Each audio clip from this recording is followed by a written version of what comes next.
Alright, all you glorious gamers out there, welcome to the PlayersToo Podcast, the video game podcast for gamers like you, by gamers like you. You can find PlayersToo on all the social media, that's Facebook, Twitter, YouTube, Instagram, the lot. You can also find our written content over at playerstoo.com, that's PLAYERSTOO.com. And if you could take 5 seconds to give us 5 stars over on Apple Podcasts, that really helps us out. It does a huge amount for the exposure of the show, and thank you so much to anyone that's already done that for us. It really does help us out, and it really does only take you 5 seconds to give us 5 stars. So if you could do that for us, we'd be eternally grateful. Alright, and on with the show. My name is Mark Henderson. With me, as always, Mr. Lewis Camley. How's it going, Lewis? It's going not bad at all, Mark. Pretty tired today. I gather that you are also. Oh, I have had an absolutely diabolical day at work, but we shall not dwell on that. What have you been playing? I am still stuck in the mire of the things I've been playing for the last few weeks. I'm getting a little bit embarrassed and a little bit of hassle from you about what I'm still playing. What, you mean that we've discussed the same 3 games for the same 3 weeks? I just can't get any kind of progress going. So yeah, if you've not been paying attention, I am playing The Outer Worlds, which I did after we spoke about it last week. Take some of your advice about just getting stuck into it and not worrying too much about different builds and just getting lost in the menus for ages. And one thing that I did think was really important was just focusing on one mission and not worrying about the fact that there could be another mission just totally. Over the 100%. horizon. Absolutely. It's been a case of just going, I'm going to this place and that's all I'm doing. And correct. That is 100% the correct way to go about it. Decide what mission you're going to do it, and then do something else. Yeah, and that's made it a lot more fun. I'm really enjoying where I'm at with it just now. So yeah, any negativity that I expressed kind of a couple of weeks ago is largely dispelled. It's still got issues, obviously, but there's that. And then I'm also still playing Outer Wilds, which I've been playing for ages. I want to talk about this game so much, but as you've kind of said before, the game is all unfolding mystery and there's sort of no way to talk about it which doesn't just start spoiling things kind of immediately. So whenever you get around to playing it, we need to do like a long discussion on it, and I know that may be months and months and months away. I adore it, but it's just taking forever to get through. One thing that it does is that you have these 20-minute time loops where everything recycles. That's the core mechanic of the game, and because of that, even a session of like an hour or two can feel quite long because you're actually going through the same steps kind of again and again within that time. So progress can be difficult, but it is phenomenal. And I'm still playing Card of Darkness, which has become my absolute addiction of an Apple Arcade game, particularly as I'm just trying to doze off. I'll do a wee round and try and get like at least one level of progress. Really good fun. Nice one, man. I think that I'm going to try and play The Outer Wilds pretty soon because I have finished The Last of Us, Lewis. Nice. How many cries have you done? I've done no cries. To be honest with you, it wasn't emotional in that way. It wasn't emotional in making me want to cry sort of way. And I will cry at a video game, goddammit. I will cry. I will. Good. This was, it wasn't really good. Was such an odd response to that. But this wasn't really like that, to be honest with you. Although it was still quite emotional and still quite deep in a lot of ways, and I still found it very affecting. See, to be honest with you, the hype around that game and everyone saying that it was one of the greatest games ever is completely justified. Quite honestly, it was a near perfect gaming experience. I almost have no faults in it at all. I thought even down to things like the crafting mechanics were like just enough. Survival elements where you had limited ammo, it always just felt as if you had just enough. The encounters with enemies were tense but fun, and the gun mechanics are surprisingly fucking good, like really surprisingly good. The encounters with the zombies and the clickers, the encounters with them again were very tense. You really felt the gravity of the world that you were in. It's often quite violent, but really not in a gratuitous sort of way. It was truly remarkable, actually. I have never been so annoyed that I've missed the initial buzz, the initial conversation around the game, because all I want to do is talk about this game now, and everyone's currently sitting there like, yeah, we know. yeah, we know all this. I mean, I guess we played it 3 years ago. Yeah, that conversation or longer ago. That'll come up again as the new game approaches, I suspect. But the one thing I did just want to hit on as well is that, see, talking about like the emotional roller coaster quotes that the game takes you on, is that I felt that, see, every single emotional moment in the game that the game's going for, it fucking nails it. It nails it every single time. Often in video games in particular, but in media in general, I feel as if emotional moments can often fall quite flat. And I find that in video games, it's even more difficult to do that because you're looking at like rendered human beings. You're not looking at real human emotions. Honestly, see the relationship between Ellie and Joel. I know this is well documented as being amazing. Is absolutely fucking brilliant. And those two voice actors really have knocked that out of the park so much. Yeah. See the performance of Ashley Johnson as Ellie is absolutely fucking sensational. I don't think there has been a better written teenager in a game ever. They seem very human, and that sounds like an almost ridiculous thing to say, but they have real human interactions, both between the two of them, and they're the two main characters, so that's where most of the human interactions coming from, but also with other people and in the world around them. It gives a very human feel. And what I kind of mean by that is that in a lot of media, not just video games, is that it feels as if it's two characters talking to one another. It doesn't feel as if it's two people talking to one another. Don't know if that is a good analogy or that makes a lot of sense. But in this, it feels like very, very human interactions that you very rarely see in any media, let alone video games. There is not enough positive adjectives in the world for me to use to describe how much I love this game. It was so fucking good. It was so good. Good stuff. I'm truly blown away by how much I liked it. So you said there a near perfect game. Are there any flaws, or are you just not willing to say it's an absolute bang on? Well, this is the thing, right? A 10 out of 10 from Mark Henderson is a fucking rare day. They do not come along very often, right? I am too close to it right now, I feel. I think that it is best for you to wait a bit before you kind of decide on, well, would I give this a 10 out of 10? Is this actually a perfect game? The answer to the question, is this actually a perfect game? No, because no game is a perfect game, obviously. But man, it's fucking close. The reason for that is that you just want to get over that sort of recency bias, which everyone has. And the more that you are removed from a thing, the more that you can kind of see it a bit clearer, you know? And also, a couple of weeks ago, you said it is probably breaching Horizon's position in your kind of favourite games of all time. It's past that. And you said that at the time, but you also said it was starting to get close to God of War. It's probably past that. It's probably past God of War. Honestly, Lewis, I'm really thinking that this might be close to, is it past Metal Gear? And like the actual favourite game of all time. It was so fucking good. It has resonated with me far more than God of War has. From a story perspective, the gameplay in God of War is exceptional though. Like, it is so very good as well, and the story in that is sensational as well. Like, I'm not trying to take away from God of War. Like, this just stuck with me more. Like, I felt the moments in this game more than I did feel the moments in God of War, which is saying something, because there was some heavy shit in that as well. I guess it comes down to that human thing. Some really though. plucking your heartstrings, yeah. Honestly, mate, it does. That is exactly what it comes down to. It comes down to those unbelievable human moments that are just... I'm not even talking about like big narrative beats or anything like that. I'm just in the moment-to-moment gameplay, when they just say like a couple of sentences to one another. It's just like, fuck, that felt just so human, and you so rarely see that in media at all, but let alone in the game. And it was just brilliant. Yeah, it was honestly brilliant. I think it might be the best story ever told in a video game. Well, I mean, yeah, a lot of people seem to think that they. So yeah, well, welcome to 2014, Mark. And with that, time for the news. Alright, and news item number 1. The GDC annual survey has indicated that most game developers favour unionisation. Hooray! Hooray! The survey was taken by 4,000 game industry professionals. The results were that 54% favoured unionisation. This is up from 47% last year. 21% said maybe, 16% said no, and 9% said they weren't sure. However, when they were asked if they thought they would unionise, only 23% said yes, 22% said no, most people said maybe, and 12% said they didn't know. I don't really know what the difference between maybe and didn't know is there.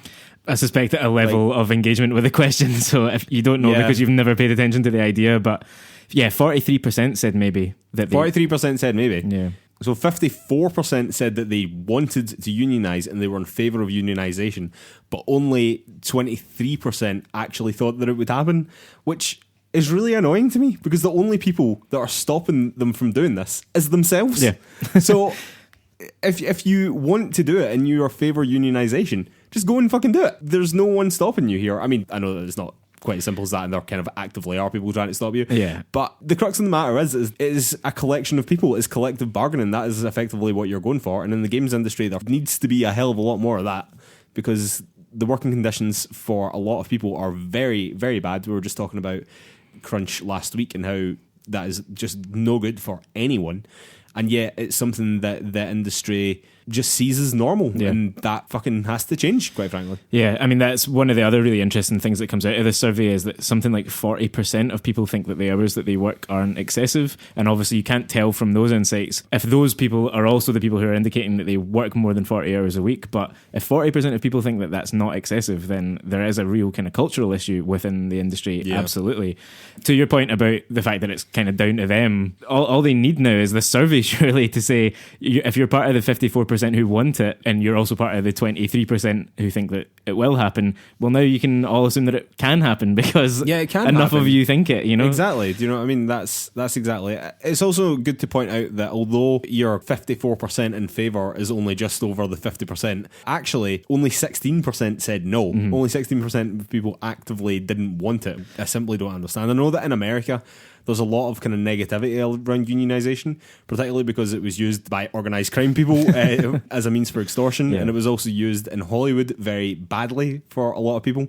Although I think a lot of that's kind of changed now, but at the time it wasn't great. But in general, unionisation is just what workers need to protect their rights and bargain collectively against gigantic organisations. Do you know what I mean? And particularly ones that have a history of mistreating their staff, you know? Yeah, exactly. And these organisations have to understand that they cannot operate without these people, and if these people get together and say walk out en masse, then you're fucked. Do you know what I mean? You completely rely on these people, and you have to treat them with respect. And if you're not, and if you don't respect their time, and if you don't pay them what they deserve to be paid, then they will fuck off. And that's one of the other really interesting things that comes out of this survey is that over 60% of the people who answered the survey have been working in developing games for 10 years or less. So that retention rate in the industry is horrible. Pretty minuscule. There is, see, as far as like long-term careers go, I mean, looking at that table, even between 16 and 20 years, which would be the sort of midpoint of your working life, only 9% of people make it to that point. And then if you go up to the amount of people that have worked there for 26 to 30 years, 2%, which means that to have a career in gaming isn't really a thing. I mean, the numbers basically say that most people leave because what I can only assume is that they have better opportunities for their skills elsewhere. Yeah. And that has to change. I mean, it's definitely that, right? It's people coming out of college or university, they're working on it for 10 years, and then they have kids and responsibilities and mortgages, and then they need more money. Yeah, so they go need and some work fucking money, exactly, for proper companies that are going to pay them. So, yeah, it is like, it's a little bit worrying because that effectively means that all of the knowledge of a development cycle is sort of lost each generation, basically. If a generation lasts roughly between sort of 5 to 10 years, about 7-8 years, that's effectively someone's whole career working on one console, and then it's done. You know? Yeah, I know, it's crazy. It's crazy. Well, one of the other interesting things to come out of this survey was some of the statistics on diversity in the industry. According to the people surveyed, 28% of studios don't invest in staff inclusion and diversity at all. 16% said they invested little, 24% said they invested a moderate amount, 18% said they invested a great deal, and 14% said that they invested a lot. So most people didn't invest at all, but it's actually quite flat there, I think, which means that there are a lot of people doing a lot and there are a lot of people doing nothing. Yeah. which is really quite interesting. Actually, one of the positive things about diversity in the video games industry that came out of this, I suppose, was that 21% of the respondents identified as female, which is up from 17% last year, which is good, but I mean, in reality, nowhere near enough. No, nowhere near enough. Still a massive sausage fest in the games industry. Small progress, but yeah, important progress, definitely. There is actually a whole lot more to this survey as well, and if anyone's interested, we've posted a link to it on PlayersToo.com. GDC actually make you put in your email address and your details to get access to the survey. So we've done it for you, so you can get that over at PlayersToo.com so that you don't need to give them your email address, should you not want to. Alright, news item number 2. Hideo Kojima wants to expand into anime, manga, movies, smaller projects, as well as the next big game loose. This, according to an interview that Kojima had with Yoji Shinkawa, who was the art director for all the Metal Gear games, and if you think of the art in Metal Gear, that was him. Cool. It was all him. Yeah. The two of them gave an interview to Famitsu magazine, and that was subsequently translated by Jill Shockers, so big thumbs up to them for doing the translation from Japanese. Yeah, I think this is pretty cool. Branching out into other media. Kojima's expressed interest in doing that before, particularly movies. Anime and manga might be new, but imagine him and Junji Ito doing something. That'd be fucking awesome. That would be mad. Yeah, I mean, it's pretty cool stuff. I can't say I've got much interest in sort of anime or manga, although... You would fucking watch it if he did it. Well, potentially. And it is that thing of, for years and years and years, we've all been talking about, and he has been talking about, wanting to make some sort of movie, and maybe those are avenues which would make that a little bit easier, because obviously movies do still require huge amounts of finance and stuff. It's of course, sort of like making another game, so maybe that's not as achievable. But given that we're about video games here, like the idea of him making smaller video game projects, I think is very interesting. Well, he has made Ground Zeroes, which was arguably a small game, and PT, which was arguably a small game. Yeah. And they were both received pretty well, yeah, despite the price of Ground Zeroes being a bit of a stumbling block for a lot of people, but they were both good. Definitely. I mean, I think if you look at everything that we said about Death Stranding in the end, right, it's a big game with a lot of big ideas. It goes completely AWOL story-wise. But if you just take what Kojima does really well, which is marry up mechanics and systems and stories, if you can put that onto a small level, like we saw in Ground Zeroes, like Ground Zeroes was a perfect distillation. We saw in PT. Yeah, like these perfect little distillations of an idea and an interesting kind of gameplay mechanic put together, or a few mechanics and systems put together. He can craft something really good in that space. And if he wants to do that, ticking on until the next big thing, then I think PlayStation done a thing where they were like, no limits, Kojima, on you go. Yeah. When in actual fact, what Kojima needs is limits, but kind of far away limits. Like, you've got a lot of space to work, just don't go by this line. That's what you need. Anyway, news item 2.5 loose, because this ties in very, very nicely with this. Konami is reported to be developing not one, but 2 Silent Hill games. This, according to the Aesthetic Gamer, who leaked this information on Twitter. He is apparently a reliable source and has previously leaked Capcom stuff, which I think was around Resident Evil 2. And he said this. In other news, while I'm dropping this stuff, and I think I can talk about this, I'll mention that there's a couple of new Silent Hill games in the works. Konami, about 2 years ago, reached out to various developers to pitch ideas for 2 Silent Hill games. One, a soft reboot of the franchise, the other, an episodic Telltale / Until Dawn style game to go alongside the reboot. I don't know anything more than that though, but I sure do hope Konami's given it the appropriate budget and found the right developer to make those games succeed. This is just a guess, but I'd say there's a high chance one or both of those titles may be revealed this year, but we'll see. I don't actually know their plans or anything about these games other than their existence though. I don't know much about the inner workings of Konami. And then Konami have since responded to Eurogamer about the rumours with this statement saying, we cannot share anything at this point, but we are listening to customer feedback and considering ways to provide the next title. So not a straight up denial there, basically. No, almost a confirmation, actually. To provide the next title definitely implies that there is going to be a next title. Also, couple this with the fact that Masahiro Ito, not to be confused with Junji Ito, who I just mentioned, this was the art director from Silent Hill 2. It said that he's working on a new horror project, quotes that he hopes doesn't get cancelled. Both of which point to Konami and Silent Hill. Yeah. So I think that that's very, very interesting indeed. But swinging this all the way back round to PT, Lewis, what are the chances that Kojima's involved in this? I think it's possible, you know. Really? I think there's almost zero chance. So obviously, if you're not aware, like Konami and Kojima had a really massive public falling out. Very public falling out. But I don't know, like he himself, we reported a couple of shows back just before Christmas that he had tweeted about looking into classic, I think, Thai horror films and stuff like that. It was immediately after Death Stranding came out, I believe, that he started to watch more horror movies again, and he was talking about making scary games and stuff like that, or like the scariest game, which is awesome. And he can be doing that, and this can still be true. I don't think those two things are necessarily connected. But there's an interesting crossover there. There is a very interesting crossover. All it takes is for them to bury the hatchet one way or another. Now that Kojima is a separate entity, like if Konami can hire Kojima Studios, so you do have that kind of slightly bigger balance between the two things, you know? Do you honestly think Konami are in the business of forgiving anyone? I don't know. I mean, they don't have any games anymore, so they have to do something. They make more money on pachinko machines than most game publishers would make in 10 years. For sure. But so we have a fairly tacit confession that something about a Silent Hill project is in the works, right? So they are looking at making games again. Who are they going to turn to do that? They've got a working prototype in PT. I mean, it's a huge long shot. Obviously, it's a huge long shot. I think it is significantly more likely because, again, so the chat around this is that it was going to be one, a remake, and two, a kind of Telltale style / Until Dawn sort of game. A remake isn't going to be as well, like a reboot though. I think it could be a Kojima thing. A reboot could be man. You're getting yourself excited. You're getting yourself excited. I think this is incredibly far-fetched. All right, news item number 3. Star Wars Knights of the Old Republic remake / potentially sequel is back on the cards, it turns out. This from Jordan Mason at Cinelinks, which is a website that I'd never heard of before, but apparently broke the news that there will be an Obi-Wan Kenobi series, so trustworthy, sort of. Yeah.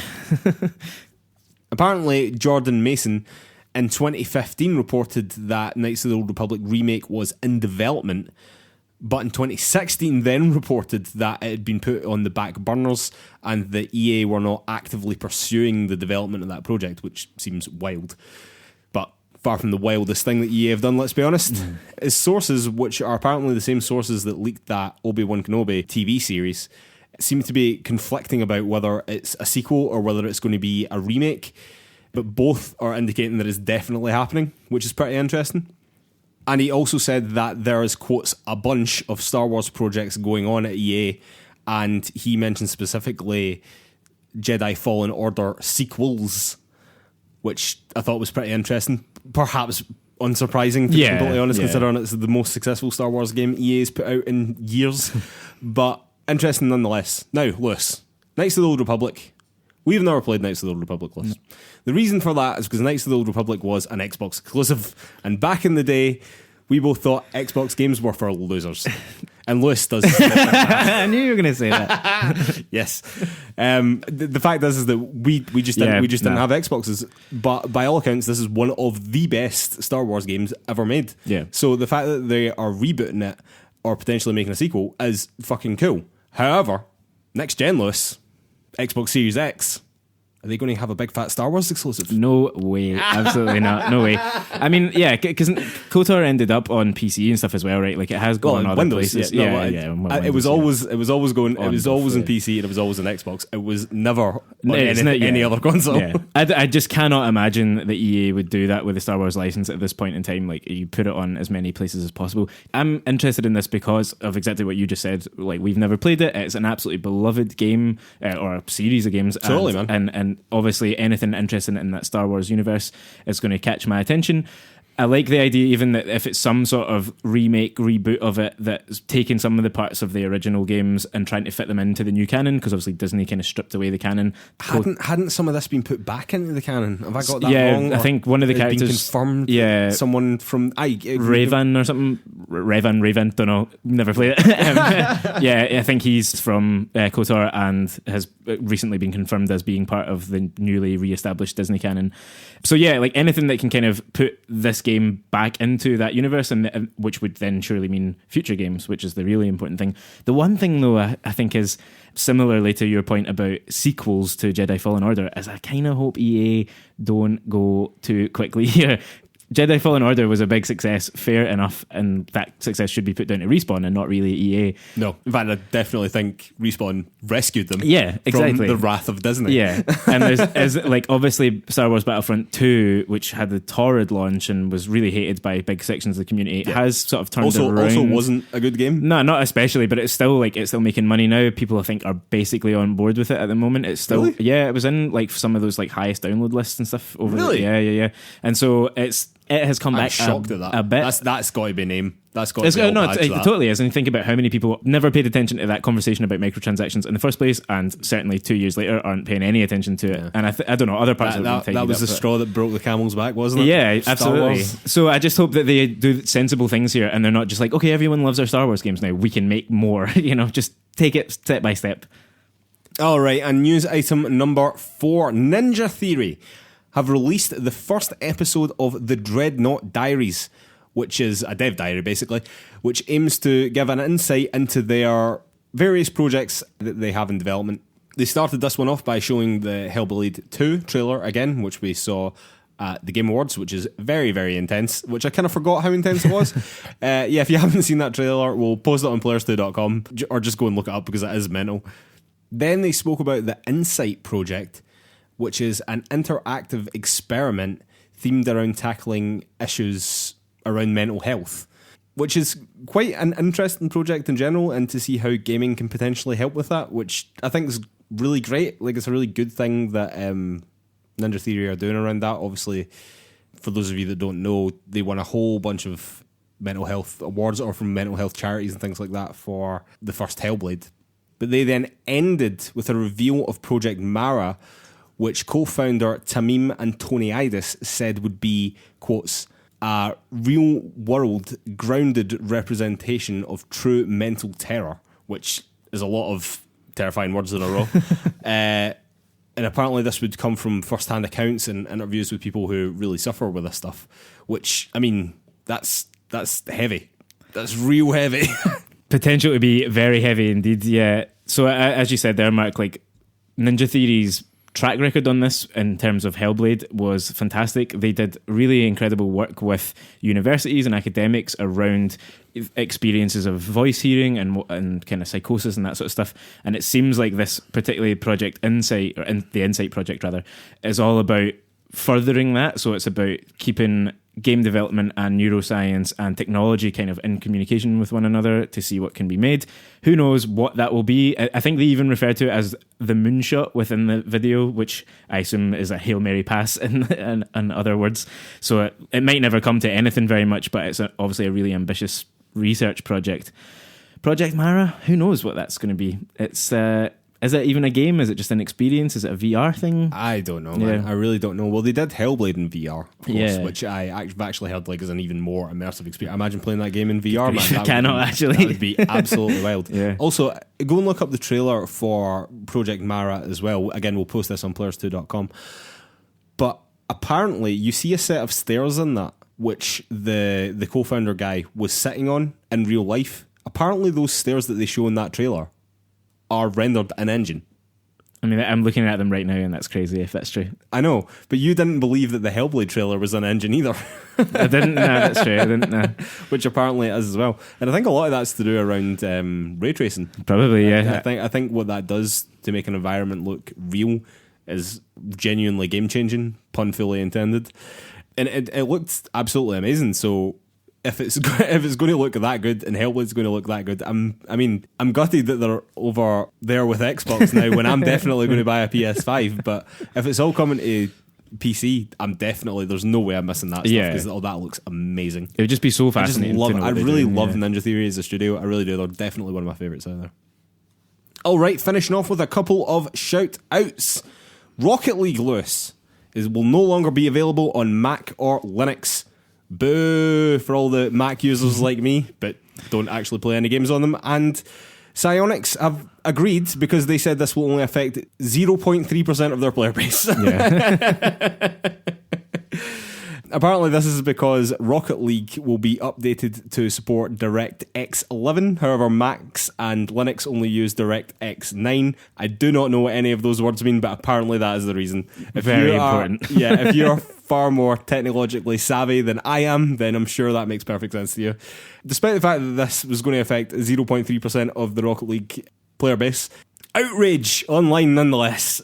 Apparently this was all to do around refunds, and that Psyonix said that you could get refunds for the game, then anyone who asked for a refund got that refund turned down. Oh wow, Jesus. But apparently this has now all been sorted, and you can in fact get a refunds for the game. Psyonix are good developers, I believe, so I fully believe that they would sort this out. We'll link to a PC Gamer article over on PlayersToo.com, which gives you steps on how to do it and how to get a refund on Steam if you're one of those people in the 0.3%. If there's crossover between that audience and ours, that would be really exciting. Be amazing. I would love that. All right, shout out number 2. Industry folks, Lewis, have got to play the first 3 hours of Doom Eternal, and it's all been positive, basically. Have you read a single negative thing about it? No, I haven't. I've actually not read very much of the reports coming out of it, though, so give me the lowdown quickly. Well, it seems as though it's basically Doom 2016 but better. Yeah, but also the traversal elements to it, and there's kind of 3D platform in this game, which didn't have in the second game, and you have like air dashes and things like that, and you're able to grip onto certain walls and whatever, and I think that all of this is kind of used in combination to kill enemies in really mad fucking ways. Good and stuff. it looks awesome. Yeah, it does. looks really, really good. id Software have also confirmed that there will be no microtransactions in the game. We have heard that before. I am inclined to believe id, however. They are the hardcorest of the hardcore gamers, so I do tend to believe them. However, it does have to be pointed out that the executive producer, Marty Stranton, has confirmed that the studio was crunched for almost a year to meet the March 20th release date, and this just goes to show what we were talking about last week, and that delays, in fact, do not alleviate crunch. They, in fact, extend crunch. Yeah, so that it was due out in November, right, originally? Something like that? Yeah, the back half of the year. I think it was November, actually, but the back half of the year. Yeah, because it was supposed to be on Stadia, and it basically killed Stadia by missing that. I totally forgot about that, because I basically totally forgot Stadia existed. But yes, that is correct, Liz. All right, shout out number 3. We might be getting a new Mortal Kombat Collection, and collection is spelt with a K, ladies and gentlemen. Of course it is. Yeah, Mortal Kombat Collection Online. It's been spotted on a PEGI entry, so that's the Pan-European Game Information Organisation. They give the games the 18 rating. Yeah, basically. That's how you'll know them. And that's been spotted by Gematsu on their website. It's for a listing for Mortal Kombat Collection Online, which was due out on the 21st of January, according to this, which is obviously incorrect, but the reports are that everything else about this is true. The quick bit of blurb is that it's the original Mortal Kombat trilogy, but upgraded with new art and gameplay and online features. So essentially it's a kind of remaster of the originals. They can't have those originals in the new engine, surely. I mean, surely not. The original people were like men in tights, just jumping about. 2D sprites, right? And they were like, but it was all... It was mocap. Actually mocap, yeah. They were actual people. Yeah. I have no idea how that's going to work, if that's going to work. If anyone's gone back and played any of the original Mortal Kombat games recently, they are rough. Yeah. They are real rough. They do not hold up anywhere near as well as Street Fighter. So I think they would need to do a lot to those games to make those games worth playing today. If they've done that, awesome. Yeah. I don't believe that they will have, though. No, it seems to have been something that's been floating around for a while. There's been rumours of it plenty of times before. I guess the idea would just be that people might want to play those originals online as a sort of like cheap online arcade game type thing. But yeah, maybe. I mean, even as Mortal Kombat fans, I can't really see us going back and doing that. No, really not, to be completely honest with you. I mean, don't get me wrong. If NetherRealm Studios want to go and do that, fair play to you. Stick it out there. It will keep some people happy. I do not think that this is going to be game-changing for anyone. Pun fully intended again. Alright, shout out number 4. Patapon 2 is getting a remaster. It has been announced this very day, Lewis. Full disclosure, today is the 27th of January, which is the day before we usually record. For those of you that don't know, we normally record on Tuesday, edit on a Wednesday, release it on a Thursday. Clockwork. Like clockwork. It's a beautiful machine we have going here. However, my work has been brutal and I had to record today. Which means, of course, that there will be some groundbreaking news tomorrow that we can't cover, and there'll be a Nintendo Direct on Thursday. So, yes. However, Patapon 2 will be coming out on Thursday, the day that this podcast will hit your eardrums. The only reason I even know that Patapon 2 exists is because of Greg Miller at Kind of Funny Games, who continually goes on about it. But to be honest with you, I have no interest in playing. Alright, shout out number 5. Journey to the Savage Planet reviews are out today. This by Typhoon Studios, who have recently been bought by Google Stadia. However, this game was not released on Google Stadia, which I still find ridiculous. It came out on PS4, Xbox and PC, and is currently sitting with Metacritic ratings of 74 on PS4, 74 on Xbox, and 76 on PC. Don't be a slave to that Metacritic.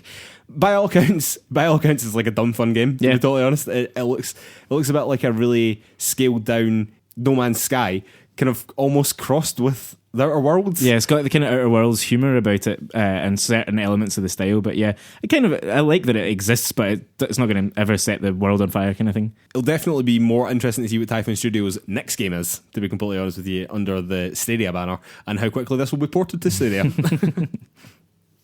Alright, and final shout out number 6, a sad day, Lewis. A sad day indeed. The EA mobile Tetris app has been taken away from me. I've been playing the damn thing for nearly 2 years and it's gone. It's gone! Honestly, over that time period, since I started playing that game, there has been no game that I have played more than that dumb Tetris app. Now, I had the free version, which is fine that it's been taken away. Well, it's not actually fine, but I mean, it's less bad than the people who paid for it and are also getting it taken away from them. The reason for this is that EA's license to make Tetris games has lapsed. It is now being sold to a company called Network, where the E in Network is a 3 on a multi-year deal. There will be a new game, but it won't be my game, Lewis. No. It won't be my game. It won't be my Tetris with my high score. With all That's those the real thing, that I put in. Well, it's just another notch against the EA, isn't it? Well, I mean, it's the end of a license. I can't hold it against them too much, to be completely honest with you. But it's annoying nonetheless. Yeah. And do you know what I need? A beer to calm me down, Lewis. It's time for that beer. And we are back with Topic of the Week. Topic of the Week this week is games that need a revival, Lewis. It is indeed, yeah. So I was just thinking earlier today about this news that we've had about potential new Silent Hill games coming out. Potentially a KOTOR remaster or reboot or whatever the hell that's going to be. Just before Christmas, we heard that BioShock is definitely coming back. Who knows when exactly? But we've also had things like the remaster of Link's Awakening a few months ago. We've got Final Fantasy VII Remake coming out soon. We had the huge success of Resident Evil 2 Remake this year, and subsequently Resident Evil 3 is coming.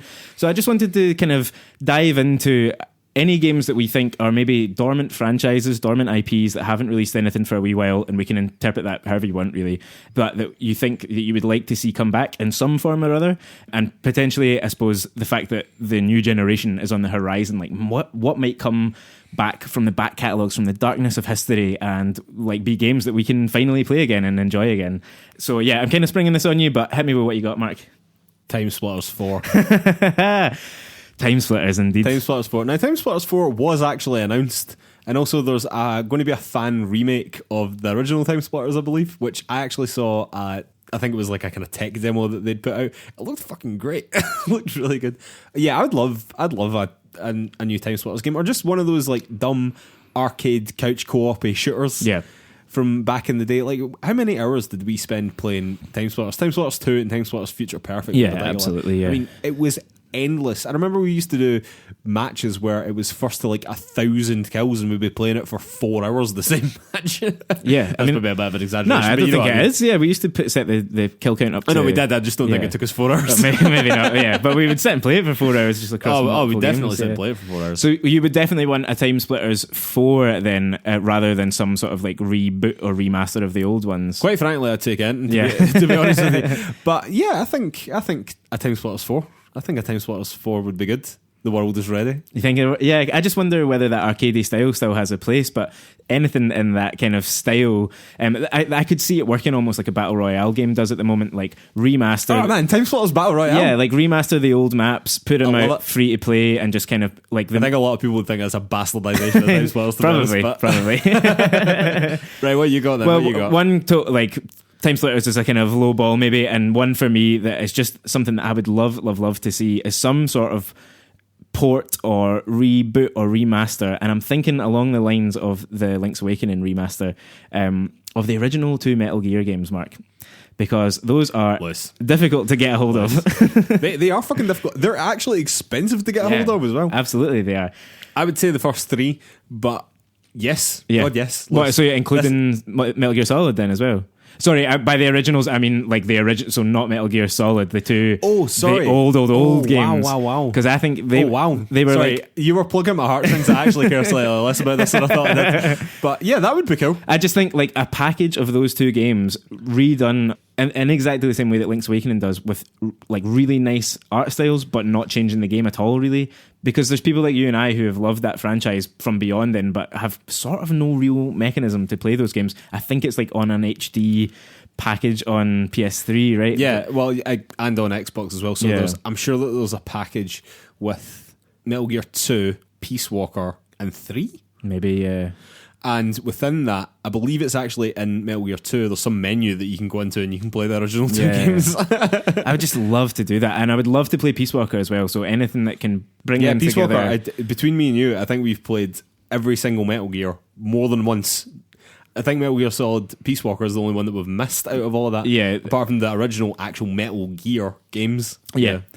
Yeah, so anything That would be fucking cool, man. That would be amazing. That'd be really cool. And that franchise is essentially dead at the moment until, either some reconciliation happens. Because I would never want to see a proper Metal Gear Solid, a Metal Gear Solid 6 effectively not directed by Kojima, I don't think. Nah. So if the Konami want to keep making money, they could easily get some of these older games out to us. That's fucking cool, man. I like that a lot. That's plucked from the depths. Yeah, there. it's a revival that we just need to see. So I'm going to hit you very quickly with 3 PlayStation exclusives that I wonder if you think that they are ready for a return on the new console. Oh man, hit me. So going back in the day, the Getaway from the PS2 era. Any reason for that to come back these days? Not really. I think Grand Theft Auto has destroyed anything in that game. Dinner, eating its dinner and sparring its face. I wondered if that's what the success of Blood and Truth this year has. I mean, the relative success of a VR game has been about. Is that there's still like an appetite for a kind of London set gangstery thing? And I always sorry, don't get me wrong. I think that there's room for a London set gangstery thing. I don't think just the Getaway not is franchise. that. Fair enough. 2 others then that are major franchises for Sony, and particularly around launch time: The Resistance. God, yes, give us The Resistance back. The Resistance was fucking awesome. It was so much better than Killzone, and Killzone persists, and The Resistance is dead. Well, that was the other one I was going to throw out to you was Killzone. So you've got Resistance, Fall of Man, you've got Killzone. Killzone, right. Guerrilla Games, forget that. Totally forget that. That was good for a moment, but then you did Horizon Zero Dawn, and you've outdone yourselves massively. Forget that franchise. Nobody liked it. Well, not nobody. I'm sure people are out there liking it. And if you're getting upset, just simmer down. But The Resistance was so good, man. Particularly, I think the first 2 were really excellent. Like, were really very good indeed. I would love to see that return. I would fucking love to see that return. I don't think that there's anywhere near that much passion for it amongst kind of the rest of the PlayStation community. It was so good. It was so good. So I always liked what Killzone was about in terms of the kind of story, like this idea of like a kind of fascist other planet, and they had kind of come to Earth or whatever. But I agree. That's cool. The Resistance is basically that as well, with aliens. That's true. That's true, definitely. So a couple of other ones to throw out here then. I guess we've covered PlayStation a little bit. It must be time, right? It must be time that Fable came back. It must be, right? Yeah, I mean, basically, yes. There is no way, I don't think, that in the first 2 years of the new Xbox there isn't a Fable 4. Yeah, that'll be a full entry. That'll be a proper sequel to the old games. Totally. If they aren't working on that, if that is not a major part of their launch platform, do not know what they're doing. Yeah, it's crazy. Yeah, totally. I've got one to throw at you. Okay. Legacy of Kain Soul Reaver. You're reading my thoughts, Mark. That is bang in the middle of my list. Yeah, it was one of the first things that came to my mind when I was thinking about this. An Amy Hennig classic before she was famous. Well, that's it. Yeah. So an incredible piece of video game writing. That game, I think, a bit of a cult status. But I mean, we played that when we were kids. Brilliant game, man, and it's about a wraith vampire. How can you not make something cool out of that? Yeah. Where's that been? It's been totally dormant. I think the last game that came out in that series was like 2006. It was like PS2 era. They were shit as well. Yeah, exactly. There was several. I think there was several after Legacy of Kain. In fact, there was a Legacy of Kain 2, which I think was good, and then I think after that was pretty bad. Yeah. So these are the Soul Reaver games in particular that focused on. I think his name was Azrael, something like that. Yeah, who was kind of fighting against Kain, who I think had been a protagonist in earlier games. So much going on in that universe. So many interesting kind of mechanics. I think. Yeah. So it was Blood Omen, Legacy of Kain. That's right. And that's when you played as Kain. Then Legacy of Kain, Soul Reaver is when you played as the other guy, who I'm pretty sure wasn't called Azrael. It's something like that. Some vampire name. Hang on. Lewis is Googling now. This bit will be edited out. Raziel. Fuck's sake. Yeah, that feels like it would be a dated game now, but it had really interesting things about shifting and kind of either time or dimension. Or it was the light world and the dark world kind of thing. Yeah. Which I think was actually a rip-off from a Link to the Past or something like that. Probably, yeah. And there was like pretty kind of early days like flying mechanics that you could kind of glide around, and there's just so much there that I think you could easily put into a modern game and really build on, and it would look so good on a modern console. I think it needs a reimagining. Mm-hmm. You know what I mean? It needs the Resident Evil 2 treatment. It doesn't need the Link's Awakening treatment, you know? That's bang on. That is exactly it, yeah. What else you got then? So yeah, a few other things. One game that's always been rumoured, and certainly since the RE engine became this big thing in the last year or two, Dino Crisis. I never had any affinity for Dino Crisis. Neither did I. Really. Yeah. I think I played the first Dino Crisis and thought, right, okay, this is shooting dinosaurs. And then not good enough for you. And then that was the end of my thought process on it. I don't know, like that game never really resonated with me, but I know that it has a huge cult following out there. That a lot of people like absolutely loved it, but it's been long rumoured to be coming back, or there's going to be something happening with the series. So that one wouldn't surprise me so much, I don't think, if that came back in some iteration, I suppose. It feels to me like that might be something that will happen when Capcom run out of steam slightly on these remasters of the Resident Evil games. Well, they've run out of Resident Evils to remaster. Well, I know I'm probably in the minority here, but I don't think that we really need Resi 4 done right now. Like, I would be happy to wait a little bit longer. But we want it. Oh, I'm sure everyone wants it, we want it. Imagine Resident Evil 4 and the RE engine. I just think it would feel so similar to both the original version of it and to RE2 remake. So it'd be so fucking good. Dino Crisis, I think, could come out before then, if at all it does exist. And then a couple of other just wee fun ones. I wanted to pick your brains on platformers. So we've had a whole run of like mascot platformers which don't really exist anymore in a kind of modern release sense. So unless you're Mario. Well, yeah, obviously unless you're Mario. You've got Ratchet and Clank, you've got Jak and Daxter, and you've got Ratchet and Clank's had a soft reboot, but nothing else has come out since then, right? They basically just remade the original games. That was what we were playing. No, right? it was a soft reboot of the original game. Yes. But it wasn't the same as the original game. No, but it was the same kind of story and all that. Yeah, but yeah, sort of, kind of a. But they haven't. I mean, as far as we know at the moment, there's been no forward. Like, they're not taking that series forward anymore. Not so far as I'm aware, to be honest with you. I think the Jak and Daxter series has been pretty dead for a while. That was Naughty Dog. Yeah, actually, so there's no way that they would be doing it. They won't be doing it. Whether someone else picks up that franchise, I don't know. What was your third one there? Banjo-Kazooie. Banjo-Kazooie. Now, Banjo-Kazooie I can see coming back, suddenly appearing in Smash Brothers Ultimate, suddenly getting a bit of buzz around them. Yeah. Although, having said that, I mean, there has been a bit of buzz around Banjo-Kazooie basically forever. I know, there's always been clamour for a new game in that series, well, right? This is where Yooka-Laylee basically spawned out of, was the Banjo-Kazooie franchise, which by all accounts has done alright, and I actually think that the latest game was supposed to be pretty good. I think the first one was a bit kind of, but I think the latest one's actually supposed to be quite good. Again, I believe that's a Rare title. Yeah. And Rare basically don't make games anymore. They claim they do, but their production says they don't. Yeah. I don't know. I don't know about that one, to be honest with you. I would be less surprised than the other two in some ways, but at the same time, I really can't see any of them. No. I really can't see any of them. No. Maybe that I'm actually surprised Spyro got a remake. Although, to be completely honest with you, if Medieval can get a remake, N can get a remake. Yeah, God, that's true. I wonder if that day of just having mascot platformers like that is kind of done. Like, none of the major consoles feel like they need it anymore. Yeah, I felt like a way back in the day with your Mario, Sonic's, Crash Bandicoot, that it was a way to kind of get the kids involved, and this was the guy who your kids were playing as this cool guy, whether it be Sonic or Crash Bandicoot or Mario, and Mario's the only one that's come out that way, and I fucking digging it. So no, well, Crash as well, but Sonic's crashed and burned, and then Jim Carrey got involved. It was a whole thing. I do think that the mascot platformers are basically gone now. I mean, the mascot platformers now, well, aren't platformers, they're Master Chief and fucking Nathan Drake. Yeah, I mean? Exactly. Yeah, it's more of these like totemic figures for each of the consoles rather than like a franchise that. Exactly. Speaking of Nathan Drake, is there any chance we're getting any more Uncharted ever? Do you think? I know you've not played them, but like, I don't think there'll be an Amy Hennig game, but neither was the last one. No. In fact, it was Neil Druckmann who done The Last of Us, which is a game that, as it turns out, I really love. So, I mean, if he was making another one, I would be well game for that. Go back and play the other ones. I know. First. Well, I've just got the Nathan Drake collection free on PlayStation, so I can do the first three at least. No, honestly, I think it may be. I don't done know. As well. Well, the thing is that I don't know how the fourth one ended. Obviously, if that ended in a way that could facilitate a next game, maybe at some point, but I kind of almost like the way that it's been put to bed. I think that we, as a culture now, just expect the next thing and the next thing and the next thing and the next thing. But in actual fact, it's just quite nice to tie a bow in something when it's finished. Yeah. You know? And I quite like that about a lot of, TV series that have ended well, which is few and far between these days. But particularly for a big franchise like that, where they could have just continued battering out Nathan Drake over and over and over and over and over again until we were all tired and boring and it felt like the next Call of Duty installment. But they didn't. They called it and they were like, no, this is good. This was Nathan's story. It was amazing. And that's that. And I admire that in a lot of ways.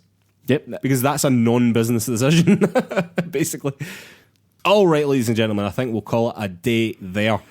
I'd like to remind everyone that you can find PlayersToo on all the social media. That's Facebook, Twitter, YouTube, Instagram, the lot. You can also find our written content over at PlayersToo.com. That's PlayerStoo.com. And if you could take 5 seconds to give us 5 stars over on Apple Podcasts, that really, really helps us out. Again, I cannot overemphasize this enough. It really helps us out so much. It does a huge amount for the exposure of the show. Thank you so much to anyone that's already done that for us. And if you could take those 5 seconds to give us 5 stars, it really, really does mean a lot. I'd like to remind everyone as well that our play-along game for this month is Ape Out. I've still not played it, but now that The Last of Us is over, that will be the next game that is getting played. Again, I'm still quite looking forward to it. I basically had to finish The Last of Us first. Yeah. But Lewis has got 6 games in the go at any one time, so I'm not quite sure how you're going to fit it in, but it will be finished by me for next week. I'll definitely finish it as well, yeah. So we'll be discussing it on next week's show. We will be discussing it on next week's show, and we will be unveiling our next play-along game as well. So we'll see you then, ladies and gentlemen. Thanks.